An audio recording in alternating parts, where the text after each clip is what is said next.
Eles são diversificados e, por isso mesmo, são reflexos da democracia brasileira. Mas qual a importância de um partido político? Os partidos políticos constituem um essencial instrumento de democracia.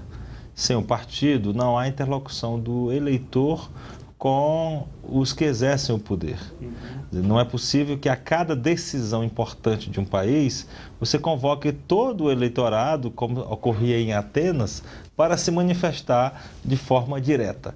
Então, numa democracia como a brasileira, que é uma democracia considerada indireta, ou seja, o poder é exercido por meio de representantes, faz necessária a existência de partidos políticos. Na prática, é como se o povo de uma nação fosse dividido em grupos, cada um com o próprio pensamento, quanto à melhor maneira de governar um país. Hoje, 29 partidos estão cadastrados junto à Justiça Eleitoral.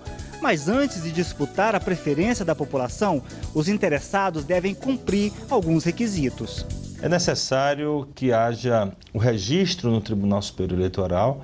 E esse registro do estatuto e do programa partidário deve ser acompanhado por um abaixo-assinado de eleitores, no mínimo 0,5% do eleitorado que compareceu nas últimas eleições em nosso país, distribuído por, no mínimo, 1/3 dos estados. E em cada estado não pode haver desse 1/3, menos de 0,1%. Portanto, o partido tem que ter caráter nacional. Tudo deve ser providenciado um ano antes da eleição. E a boa notícia é que qualquer cidadão pode disputar um cargo, desde que seja filiado a um partido. Mas, atenção, no caso de alguma pendência com a Justiça Eleitoral, o interessado fica fora da competição.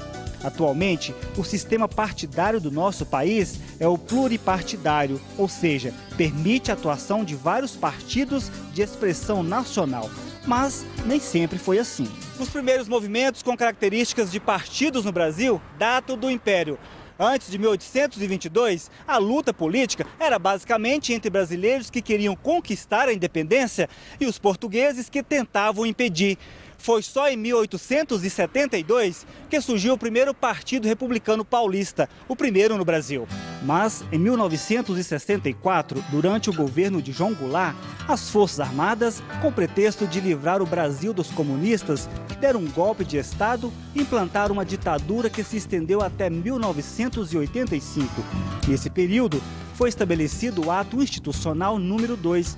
De acordo com o documento, as eleições presidenciais deveriam ser indiretas, colocando assim o fim no sistema partidário.